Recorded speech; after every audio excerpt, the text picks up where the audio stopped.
Good afternoon. Thank you all so much for being here. My name is Teresa Haley with Haley & Associates and Visions 1908.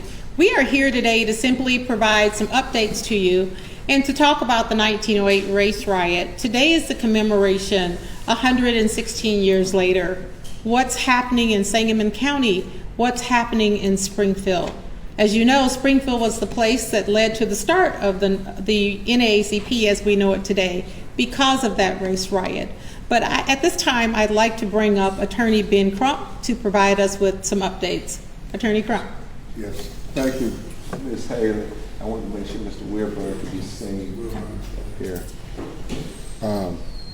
Good afternoon. I'm Attorney Ben Crump along with Attorney Paul Grink, Attorney Nala Jackson, Attorney Hightower, and we also have present with us a great civil rights lawyer, Tony Ramanucci, who also served as co-counsel for the family of George Floyd and Tyree Nichols and their tragic demise at the hands of law enforcement.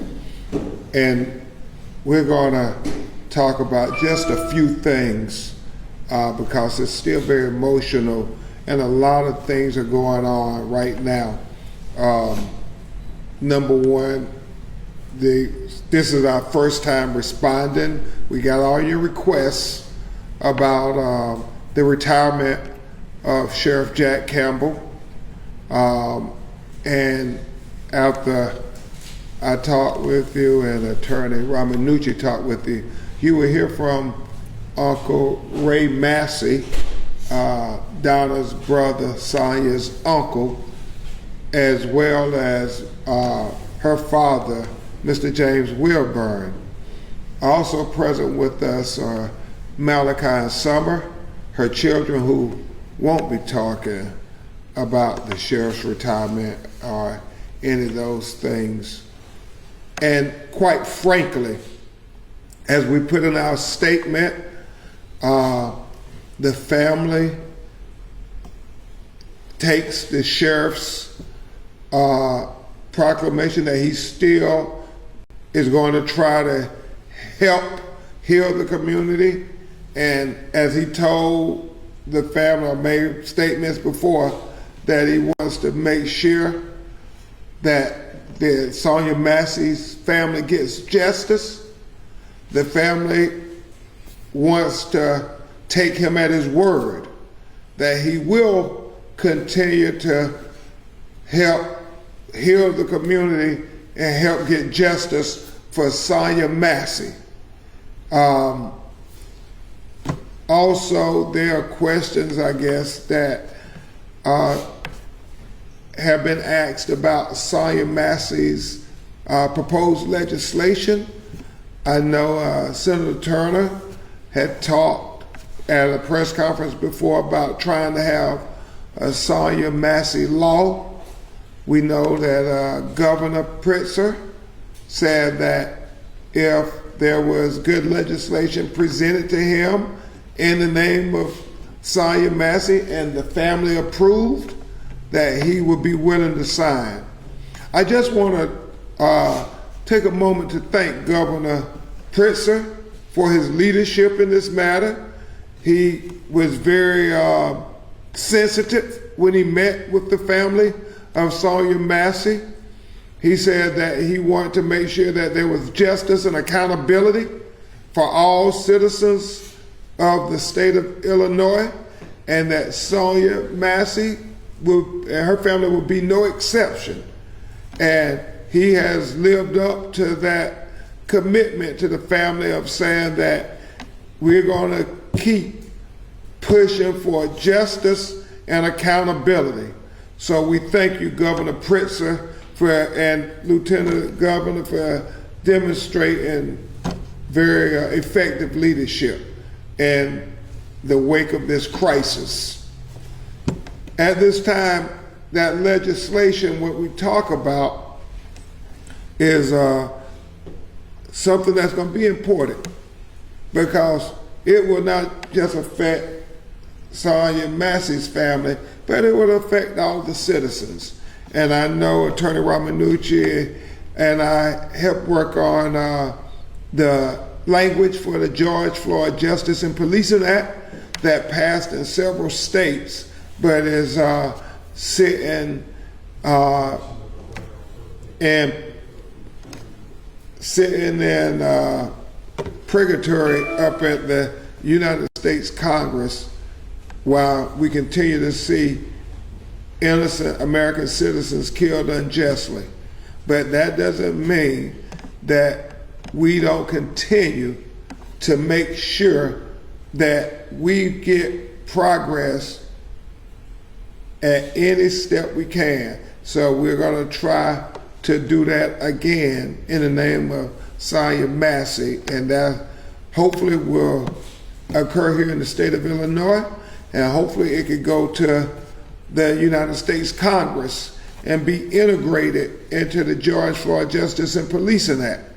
So with that, I'm going to have my great co-counsel on so many cases, a great civil rights lawyer, Attorney Tony Romanucci, who hails out of Chicago, Illinois, come and talk about the legislative language that we feel would be important to make it meaningful, to make it not just be words on paper, but to make it meaningful for substantive change and help with the legacy of Sonya Massey.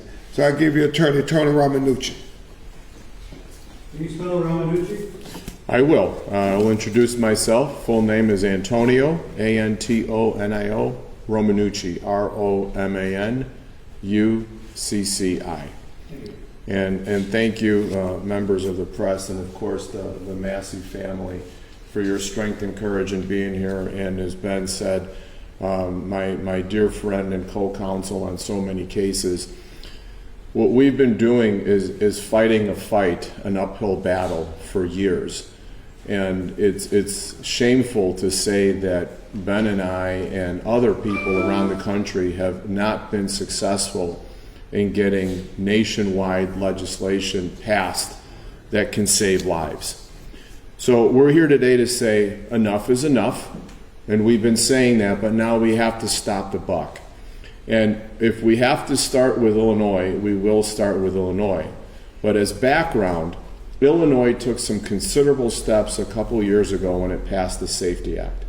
It's one of the most comprehensive police reform bills that was passed by a state in the country, and that was done by the great efforts, as Ben mentioned, by Governor Pritzker, our Senator Harmon, House Representative Chris Welch, and all the other members of the House and Senate that supported the Safety Act. And as we know, it got rid of cash bail, which, as we now see the effects of it, has been very successful. But what do we now know about the Safety Act? It needs a little bit of help. It needs work. And here's why. Sean Grayson was a ticking time bomb. Second by second that this man was on the Sangamon County Sheriff's Police Force, he was a ticking time bomb. And the Safety Act failed to stop the ticking until Sean Grayson literally exploded and caused a needless life to be lost, in that of Sonya Massey. And so what we aim to do with the Sonya Massey bill is caulk the Safety Act so that a Sean Grayson does not happen again. It cannot happen. The Sonya Massey Act will stop the ticking. It will stop the explosion. So how do we do it? There are several ways in which we can fix the Safety Act so it doesn't happen again. When you consider that Sean Grayson had 2 DUI convictions, if Sean Grayson wanted to visit Canada, if he wanted to visit the beautiful cities of Toronto or Montreal, he wouldn't be allowed to do so. He couldn't cross the border, but he was able to work as a deputy sheriff in Sangamon County. You think about that. So if you're not able to visit as a tourist in Canada, why are you able to carry a gun in Sangamon County and use it in a manner that was clearly excessive and unnecessary. So we aim to do several things. Generally speaking, is we want a national database, one that Illinois can tap into, so that not only are convictions, right? The Safety Act requires a database for felony convictions and serious misdemeanors. We want it to be much more comprehensive than that. We want it to include infractions such as DUIs. We want it to include infractions as driving 101 miles per hour during a police chase. We want it to include if you use excessive force or unnecessary profane language on a citizen. We want to stop anything. We want to stop any police officer who does not deserve to wear the uniform or the badge, and certainly carry anything that's close to a deadly weapon. That's one way. The second way is we want to create a waiting period, some quiet time in between going from job to job, in order that we make it a requirement that a thorough and comprehensive background check is completed. We need to prove that the background checks were done so that none of these infractions fall through the cracks and these sheriffs are allowed to be hired. So those are two of the ways that we would aim to try and fix the Safety Act. We think those are simple but important and highly effectual fixes. There is more that we would want to propose, and as I look at my notes, are the red flags, which we kind of mentioned as to what was all over Grayson's record. So with that, we would call out to our leaders in the state to please take notice. We have a platform next week with the Democratic National Convention, and I know that we aim to bring these matters to our leaders and ensure that change will happen, because or else there will never, ever be accountability. There will never, ever be responsibility. And you will hear people like the Sangamon County Sheriff tell us that everything that he did was okay. And that's not acceptable, because this family's here is because what happened is not okay. Thank you very much, everyone.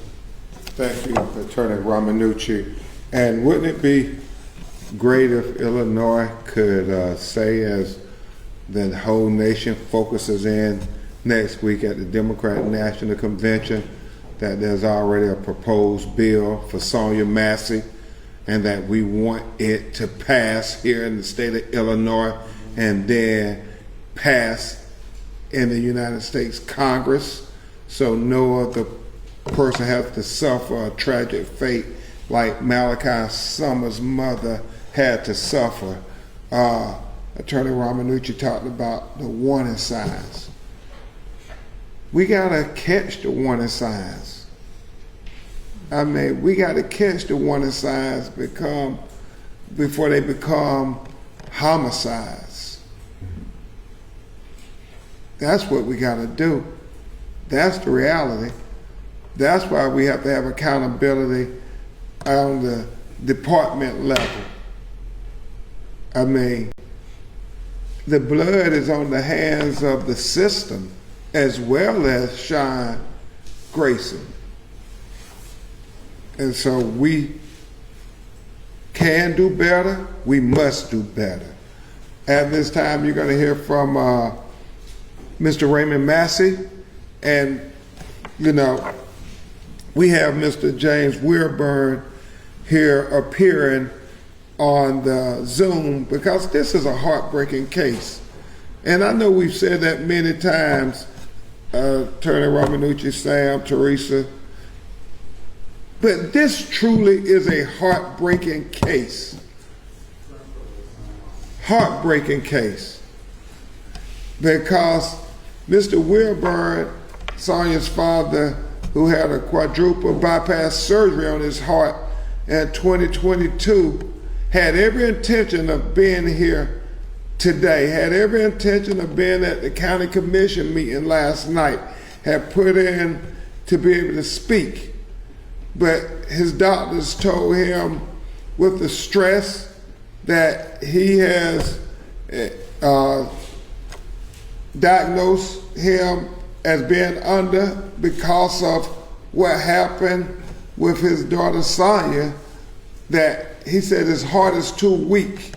He needs to rest and he needs to not be around stress and emotion of this tragedy. So because of this heartbreaking matter, he's going to appear by Zoom today here at this press conference. But right now, we have Mr. Raymond Massey who will make some brief remarks to you, and then we'll have Mr. Wilburn, Sonya's father, and then we'll take your questions. Mr. Massey? Thank you. Yes, sir. My name's Raymond Massey. It's R-A-Y-M-O-N-D, and it's M-A-S-S-E-Y. And I just wanted to say that we are very pleased that the sheriff resigned, however, as a first step. But I personally feel that Sonya was felled by multiple systems and multiple people. So I think that by the sheriff stepping down, it's a great first step. Our family is going through a lot right now, and I just wanted everyone to know to continue to keep our family in your thoughts and prayers. There's also a lot of people working with us, not only the world support, but we also, I want to take a moment to thank Governor Pritzker for what he's done. Also, the whole team, NAACP, ACLU, Ben Crump's team, which has been amazing. And we want justice. The sheriff did commit to, helping us. I would like to know what justice looks like for him. We are going to hold him accountable since he made that statement to the family, because we're going through a hard time right now. So, Thank you very much, Mr. Massey. The final person you'll hear from before we take your questions will be Mr. Wilburn, and he's here. Can you hear us, Mr. Wilburn? I can hear you. Okay. We can hear you just fine. Please make your statement, Mr. Wilburn, whatever is on your heart. Bluetooth disconnected. Our family is truly hurt by the conditions that were caused by the systematic dangers and red flags that were accountable to Sean Grayson. I was the very first one to call for the resignation of the sheriff of Stanton County, Jack Campbell. I'm glad that he has been man enough to follow the sword as he should have. The buck should stop with him. He hired the folks to do this background investigation, which was woefully inadequate. This man should have never carried a bag and a gun in any county, not only Sangamon County. There is a systematic problem with how background investigations are done there. I think that the proposed changes to the safety gap, the strengthening of it, and with those changes being made after my daughter, I appreciate the people in Illinois. I appreciate the people all over the country, all over the world, who have seen this severe. People don't know what to say to us.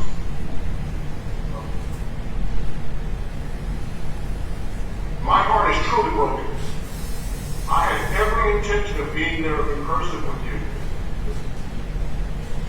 But because I have congestive heart failure, the doctor didn't think I should be around the continued stress.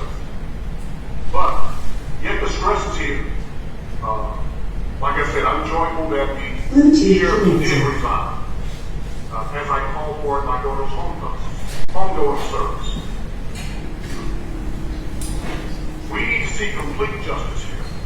We don't want to look off on that Donald justice, where he was shot 17 times in the back, and the sheriff only got a little over 3 years in prison. We need to see a complete changing of the system that allowed John Grayson to kill my daughter. Amen. We need to start in the state of Illinois, and I think that the passing of the George Floyd Justice and Policing Act on the national level can do a whole lot to correct the situation that allowed this. I want to thank Attorney Ben Crump for taking this case. I want to thank all of his staff. I want to thank the Sangamon County Prosecutor. the state's attorney, John Milheim. I want to thank Mary Beth. I want to thank the lead investigators, the captain, people in my hometown here, my hometown, my sheriff, my cousin who's a police chief, all of them, all of my friends who are in law enforcement and have retired from law enforcement, say that this shooting was wholly unjustifiable, unimaginable. There's no justification.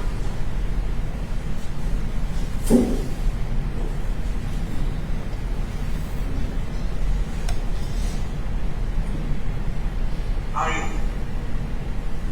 thank you all for your prayers and thoughts. Please keep this family. Continue. We need to pray until something happens. We need to push. Yes, sir. We need to thank organizations like Push Yes. and Reverend Al Sharpton's organization. Yes. Understand that the WNBA is going to be making some tributes to my daughter. Yes. I am so grateful that all of you stand with us, hold us up in prayer, pray until something happens. And I hope that John Grayson is never able to walk out of jail or prison again. Yes, sir. Thank you all. Thank you, Mr. Wilburn. Hopefully you all were able to hear him clearly. We'll take some of your questions if you have some. So, last, Mr. Romanucci explained under the legislation that he's proposing and he's working on, a DUI would be a disqualifier, and a 101 mile per hour chase would get him decertified. Well, usually that's what I'm And thinking then- that and then it'd be you could something that you legally- should check out and not just. So we want to make those red flags. We want those to be put in the standards protocol so that everyone is aware of those. It's not that it should be an automatic disqualifier. I mean, if the legislators determine it should be, that a DUI should be a disqualifier, then maybe it should. However, these red flags cannot go unchecked. That's the problem. You have to have some sort of, and that's why we're asking for some quiet time in between positions as a sworn deputy or a sworn police officer, so that there can be confirmation that the sheriff who's making the hire acknowledges that there are red flags, and if he makes the hire, then it's his responsibility, and someone like Jack Campbell would have to resign or would have to retire, as opposed to saying that he did the right thing. And the waiting period would look like what? If I'm at agency B and I get hired by agency C, then I stay at agency B until C checks me out, or? It would have to be that way. It would have to be that way. Correct. There would have to be, I would say there would have to be at least a 45-day quiet period between hires. For the last night, Sangamon County Board Chairman Andy Van Meter told me he intends to create a citizens commission to vet candidates for the sheriff's replacement. There's a lot of qualifiers that need to be met in order to hold that position from the get-go, but who should make up that committee? Who should be the ones, having a say in this process and making sure that changes on the way? As we said, and I know Teresa Haley is a civic leader here in the community, as well as many other civic-minded citizens who care about the leadership of the community.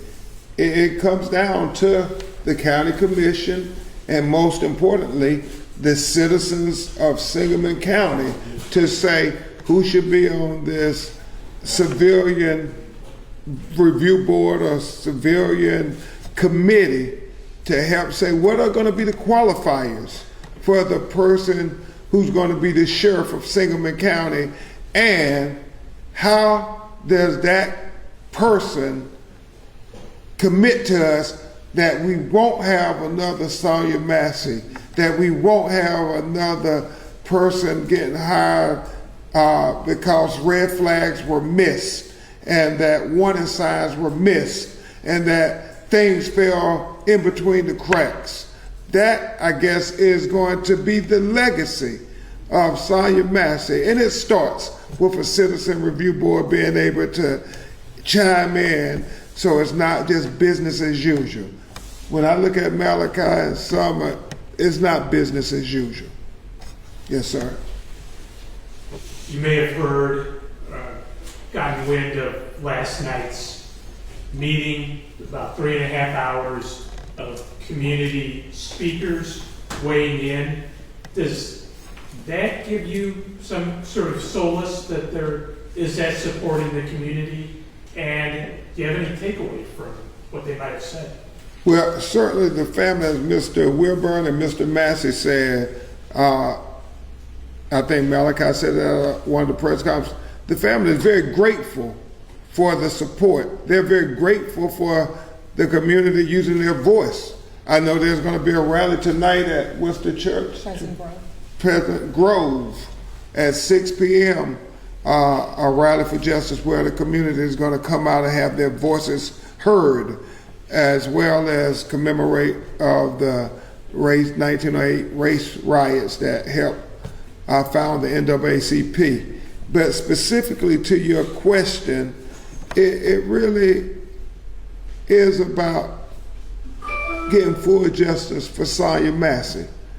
Like Mr. Raymond Massey said about the sheriff, he gave his word that he's going to help get justice for Sonya Massey. Well, we want to see your actions. Your actions speak louder than your words. And so that's what we want to see from Sangamon County. What are going to be your actions? How do you make this wrong right? You know, is Sonya Massey worthy of the constitutional promises of American citizens that's afforded to all American citizens? That is full justice. If it was your child, what would justice look like? Well, that's the same thing Sonya Massey family wants. That's what the clarion call is to Sangamon County citizens and those who stand up for right. Yes, ma'am. I have a few questions about the legislation.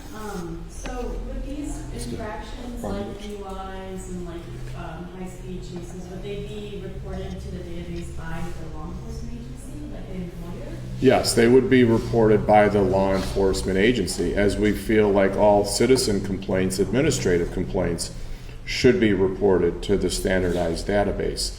Because if you don't have full knowledge about who you're hiring, then you don't know what you're getting. And that's what happened supposedly with Sean Grayson. Whether or not there was anything that helped him get his job other than his qualifications, well, we don't know, right? I think that would come out later on potentially. But I think if you're going to hire someone who constitutionally has the power to use deadly force on a tax-paying citizen, then they need to know everything about that police officer before he's hired, not after. Do you find that could potentially create some issues, like like historically, like employers, police chiefs, and sheriffs, they aren't really as keen on reporting, on their That's the guys. problem. So. Well, Ben just said it. That's the problem we need to fix. There has to be mandatory reporting, Yeah. or else this can keep happening. I mean, it's an issue. It's a problem.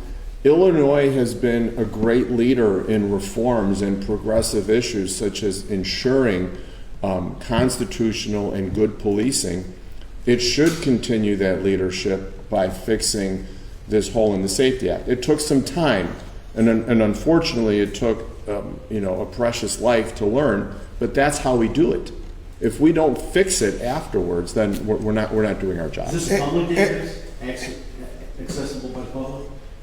I don't know that I can say that right now. I don't know. I would assume that it probably cannot be, because there's a lot of collective bargaining issues that go into those issues, so I can't comment on that. But as Attorney Ramanucci and I have seen with Tyree Nichols, you have officers leave one law enforcement agency, they have allegations of excessive force, Right. and then they get hired by the next one. People die, and everybody say, oh, why didn't you all check before? Why didn't you know that he had been accused of brutal excessive force on an inmate prior to this? Well, nobody told us. There was no requirement that somebody had to report it. I mean, Tamir Rice, we've seen case after case where police officers were allowed to resign at one law enforcement agency and then go next door, get hired by the next law enforcement agency and kill somebody. I mean, Tony's,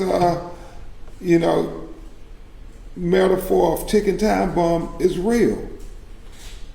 It's only a matter of time before they end up killing or, crucially harming some citizen who had a right to make law enforcement do their job. Law enforcement report on everybody else when they're accused of stuff. But it doesn't work when it's internally. You don't report on it. What kind of sense does that make? Are you working with any state lawmakers right now, like Senator Turner or? Well, I know we're going to share with Senator Turner. Senator Turner has been great in her leadership, saying that she's going to try to work to remedy what happened here so it doesn't happen anywhere else in the state of Illinois. So Attorney Ramanucci is not only going to share it with Senator Turner, but we're also going to share it with the individuals at the head of the federal government, like we did with George Floyd. We're going to share it with Vice President Kamala Harris's office, as well as others who are interested in trying to get the George Floyd Justice and Policing Act passed finally. So we do have, by the way, Ben and I have authored a white paper. It has been updated. I have some copies with me today. I can leave those, I can go get them and leave those with you. And that will give you a general sense. It's not going to be specific, but it's going to be a lot. Actually, I go back on that. There are a lot of specific recommendations in our paper, and we continuously update it. We're probably on our 8th edit right now. Because they keep killing people. Right. The Safety Act was already a very politicized piece of legislation, and with reopening it or adding to it in a way could reignite some of those political conversations around policing reform. And I wonder how you keep Sonya and Sonya's story at the front and center of that. How do you do that when you start to get into the halls of the Capitol, when you start to have those more polarizing conversations? Only thing I would say, and then Attorney Ramanucci certainly can answer, keep showing that video to the legislatures. I mean, let them see that and say, hold on, obviously what we did didn't prevent these wrongs that caused this tragic death of this innocent mother.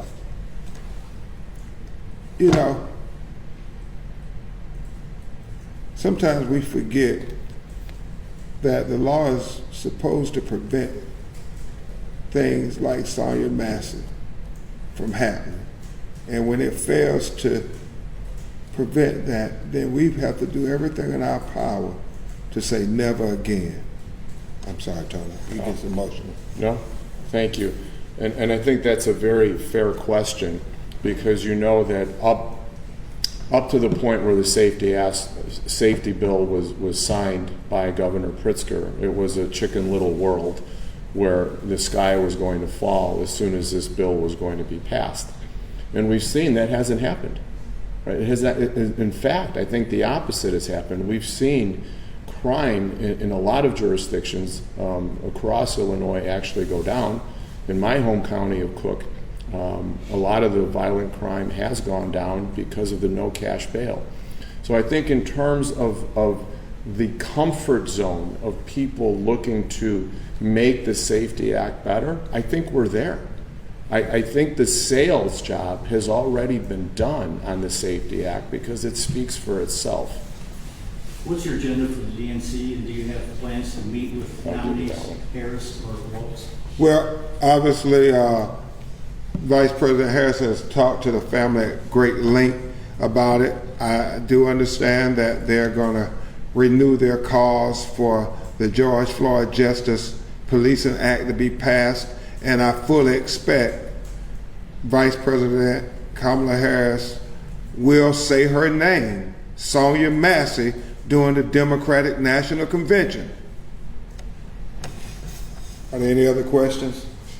At the county board meeting last night, multiple people mentioned that there was not enough oversight for the sheriff, for sheriff deputies, as, you know, obviously local county board officials don't have the power to kick an elected person out of office.